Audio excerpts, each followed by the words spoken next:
அனைவருக்கும் தினம் ஒரு தகவல் சார்பாக இனிய வணக்கங்கள். இன்றைக்கி நம்ம பார்க்க போகிற பதிவு முருகப்பெருமானுடைய சக்தி வாய்ந்த மந்திர பதிவு. முருகப்பெருமான் எல்லாருக்குமே கண்கண்ட தெய்வமாக விளங்கக்கூடிய ஒரு தெய்வம். தன்னை நம்பிய பக்தர்கள் நம்ம ஒரே ஒரு முறை மனமுருகி முருகா அப்படின்னு சொல்லி நம்ம அழைச்சாலே போதும், உடனே ஓடி வந்து அந்த க்ஷணமே அவர்களுக்கு அருள் செய்யக்கூடிய அன்பு கடவுள்னு கூட சொல்லலாம். அப்படிப்பட்ட இந்த முருகப்பெருமானை மனசார நினச்சி இந்த எளிமையான ஒரு மந்திரத்தை நீங்கள் கோவில்களிலையோ வீட்டிலையோ நம்ம எப்போ தீபம் ஏற்றி வழிபடுறோமோ, எப்போ விசேஷமான நாட்கள்லாம் கோவிலுக்கு போகிறீங்களோ, இல்லாட்டி டெய்லி கூட இந்த மந்திரத்தை நீங்கள் சொல்லி வந்து பாருங்கள். நிச்சயமாக 100% உங்களுடைய கடன் பிரச்சனைகள் எல்லாம் தீரும், வருமானங்கள் பெருகும். அந்த வருமானங்கள் பெருகுவதற்கு நமக்கு ஏதாவது ஒரு முயற்சிகள் எடுப்போம், ஏதாவது அதற்கான வாய்ப்புகள் கிடைக்கணும் பார்த்தீங்களா, அது மாதிரியான ஒரு வாய்ப்புகளை முருகன் அருளாலே நமக்கு எல்லாமே அமைச்சு கொடுப்பார். அப்படிப்பட்ட ஒரு சக்தி வாய்ந்த மந்திர பதிவு தான் இப்போ நம்ம பார்க்க போகிறோம்.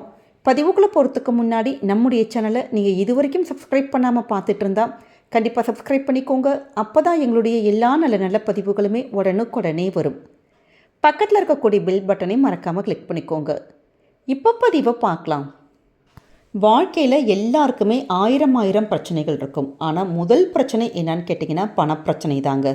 இந்த பணம் மட்டும் வீட்டுக்குள்ளே வந்தால் போதும், நம்ம கடனெல்லாம் அடைச்சி நிம்மதியாக சந்தோஷமாக இருக்கலாம் அப்படின்னு தான் எல்லாருடைய ஒரு சராசரியான ஒரு மனுஷங்களோட மனசுக்குள்ளே இந்த ஒரு நினப்பு எப்பயுமே இருந்துக்கிட்டே இருக்கும்.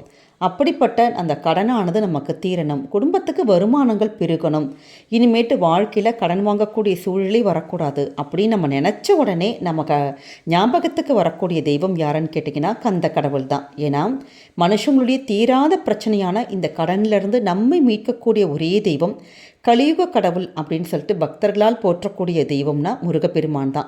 முருகப்பெருமான் கிட்ட நம்ம வேண்டுனாலே போதும், எப்படிப்பட்ட பிரச்சனையும் தீருங்கிறது தான் ஒரு நிதர்சனமான நம்பிக்கை. ஏன்னா இந்த கடன்கிற ஒரு விஷயத்திலிருந்து வெளியில் வருவதற்கு உதவக்கூடிய தெய்வம் யாருன்னு கேட்டிங்கன்னா அங்காரகன் அப்படின்னு சொல்லக்கூடிய செவ்வாய் பகவான் தான். அந்த அங்காரகனுடைய அதி தேவதையே நம்முடைய முருகப்பெருமான் தான். அதனால தான் இந்த கடன் தீர்வதற்கான இந்த வழிபாடுகள் பரிகாரங்கள் இது எல்லாமே செவ்வாய்க்கிழமை பண்ணுறது, முருகப்பெருமானை நம்ம நினச்சி வேண்டி பண்ணுறது, முருகனுக்கான விசேஷமான நாட்களில் சொல்கிறது, இப்படி நம்ம செய்கிறப்ப நமக்கு உடனுக்குடனே பலன் கிடைக்குங்க. அதே மாதிரி நமக்கு இன்றைக்கி வந்திருக்கக்கூடிய ஒரு நாள் ரொம்ப ரொம்ப விசேஷமான கார்த்திகை மாதத்துடைய தேய்பிரை சஷ்டி. ஒருவேளை பதிவை நீங்கள் இன்றைக்கி பார்க்கலாம், இல்லை தாமதமாக கூட பார்க்கலாம், ஒரு மாதம் கூட கழித்து கூட இந்த பதிவை நிறைய பேர் பார்ப்பீங்க. அப்படி நீங்கள் எப்போ பார்த்தாலுமே சரி, முருகனுக்கான எந்த விசேஷமான நாட்களும், குறிப்பாக செவ்வாய்க்கிழமை இல்லை வேறு ஏதாவது ஒரு நாட்கள், இப்படி நீங்கள் கோவிலுக்கு போகிறீங்க, வீட்டில் ஒரு தீபம் ஏற்றி வழிபாடு பண்ணுறீங்கன்னா இந்த ஒரு மந்திரத்தை நீங்கள் சொல்லுங்கள். உங்கள் வாழ்க்கையில் இருக்கக்கூடிய தீராத கடன்களும் தீரும், வருமானங்கள் எல்லாம் பெருகும், எப்பயுமே கடன் வாங்க முடியாத சூழலானது இருக்கும். நம்ம வீட்டில் இதற்கு நம்ம என்ன செய்யணும்? இப்போ நிறைய பேர் வீடுகளில் வேல் இருக்கும். இப்போ வேல் இருந்ததுன்னா நீங்கள் அந்த வேலுக்கான அபிஷேகங்கள் இதெல்லாம் பண்ணி நம்ம பூஜைகள் பண்ணலாம். செவ்வரளி பூக்கள் வச்சு மாலையை போட்டுக்கலாம்.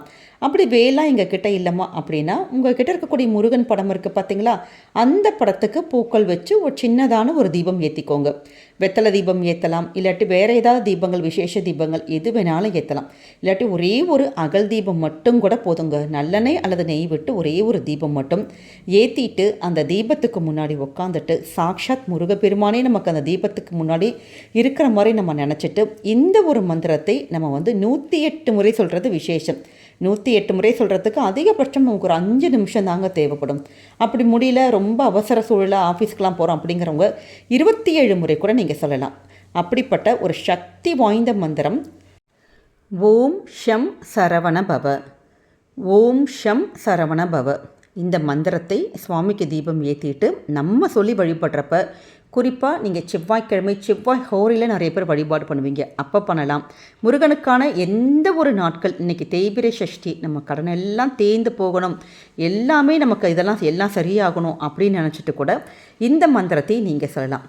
அதே மாதிரி நமக்கு முருகனுடைய இன்னொரு அற்புதமான ஒரு மந்திரம் இருக்குது. அந்த மந்திரத்தை நம்ம சொல்கிறப்ப கடன்களும் தீரும், வருமானங்கள் எல்லாம் பெருகும். நமக்கான அந்த வாய்ப்புகள் ஏதாவது ஒரு ரூபத்தில், ஏன்னா இப்போ ஒரு கடன் பிரச்சனை தீர்வதாக இருந்தால் நமக்கு ஃபர்ஸ்ட் ஆஃப் ஆல் வருமானங்கள் வீட்டுக்குள்ளே வரணும், சம்பளம் வரணும், சம்பள உயர்வு வரணும், இல்லாட்டி வேறு ஏதாச்சும் எக்ஸ்ட்ரா பார்ட் டைம்லாம் நம்ம பண்ணணும். அப்போ அதற்கான ஒரு சான்ஸ், நம்ம என்ன தான் முயற்சிகள் எடுத்தாலும் நம்ம கடவுளுடைய அனுகிரகம் இல்லாமல் எதுவுமே நடக்காதுங்க. அதனால் நீங்கள் உங்களுடைய முயற்சிகள் எல்லாத்தையும் நீங்கள் ஸ்டார்ட் பண்ணி இந்த ஒரு மந்திரத்தையும் அப்படி நம்ம சேர்த்து நம்ம வழிபாடுகள் பண்ணுறப்ப நிச்சயமாக 200% உங்களுடைய கடன்கள் தீர்ந்து வருமானங்கள் பெருகும். அப்படிப்பட்ட இன்னொரு ஒரு சக்தி வாய்ந்த மந்திரம், ஓம் ஐயும் கிளியும் சரவண பவ. ஓம் ஐயும் கிளியும் சரவண பவ.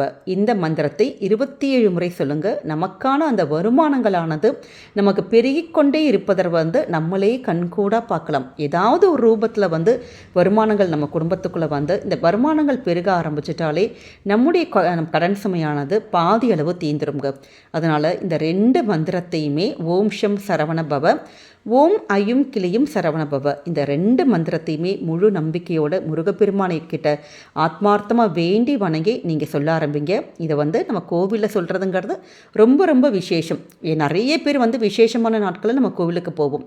அப்போ நீங்கள் மறக்காமல் சொல்லுங்கள். டெய்லி பூஜையில் தீபம் ஏற்றிட்டு இந்த மந்திரத்தை சொல்லி பாருங்கள். நிச்சயம் வாழ்க்கையில் நல்லதொரு உயர்வு, நல்ல ஒரு மாற்றங்கள் எல்லாமே முருகன் அருளாலே நமக்கு கிடைக்கும். நம்பிக்கையோடு பண்ணுங்கள். என்றைக்குமே உங்களுக்கு நல்லது மட்டுமே தாங்க நடக்கும். நம்முடைய கமெண்ட் செக்ஷனில் ஓம் சரவணபவ அப்படிங்கிற அற்புதமான முருகனின் மூல மந்திரத்தை பதிவிடுங்க. முருகனின் அருளானது உங்களுக்கும் உங்கள் குடும்பத்துக்கும் என்றைக்குமே கவசம் மாதிரி இருந்து நம்மை பாதுகாக்கும். நம்முடைய சேனலை முருகப்பெருமானுடைய நிறைய பதிவுகள், பிள்ளையாருடைய பதிவுகள் எல்லாமே கொடுத்துட்டே தான் இருக்கும். கண்டிப்பாக இது வரைக்கும் நீங்கள் யாராச்சும் பார்க்கல அப்படிங்கிறவங்க, பார்க்காத சகோதர சகோதரிகள் அந்த பதிவையும் போய் பார்த்து நிச்சயம் பலன் அடையணும்னு கேட்டுக்கிறோம். இந்த பதிவானது கண்டிப்பாக உங்கள் எல்லாருக்குமே பிடிச்சிருக்கும்னு நினைக்கிறோம். பிடிச்சிருந்தால் மறக்காமல் ஃப்ரெண்ட்ஸ் அண்ட் ஃபேமிலி மெம்பர்ஸ்க்கு ஷேர் பண்ணுங்கள். அவங்களும் இதை பார்த்து பயன்பெறட்டும். நம்முடைய சேனலை நீங்கள் இப்போ வரைக்கும் சப்ஸ்கிரைப் பண்ணாமல் பார்த்துட்ருக்கீங்கன்னா கண்டிப்பாக சப்ஸ்கிரைப் பண்ணி உங்களுடைய ஆதரவுகள், சப்போர்ட்டுகள் என்றைக்குமே எங்களுக்கு கொடுக்கணுங்க. மீண்டும் வேறொரு நல்ல பதிவோடு உங்களை சந்திக்கிறோம். நன்றி, வணக்கம்.